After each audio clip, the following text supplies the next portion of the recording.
La revue de presse avec Julien Herpin. Bonjour Julien. Bonjour Jean. Ce matin dans la presse, on parle de radar pédagogique.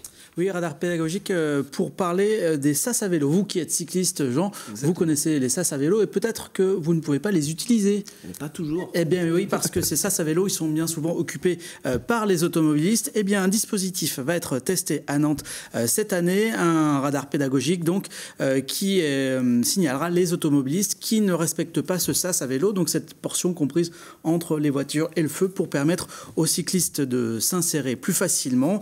Il faut savoir qu'on risque une amende de 4 points et 135 € si on ne respecte pas ces sas. Elle n'est généralement pas appliquée. Ce qui fait que ce dispositif expérimental sera plus pédagogique que répressif. L'objectif, c'est surtout d'informer les automobilistes et d'apporter un petit plus aux cyclistes qui sont souvent en difficulté du côté des feux. On continue cette revue de presse avec le chiffre du jour présenté par Presse Océan. Oui, ce chiffre du jour, c'est plus 25 831, comme le nombre d'inscrits sur les listes électorales en plus en 2016.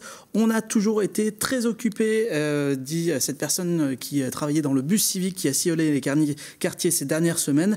Le profil de ces nouveaux inscrits, pas forcément des jeunes, plutôt des gens âgés. L'un d'entre eux le dit à Presse Océan, « Je veux avoir le choix ». Dans la presse également, un portrait dans Ouest France.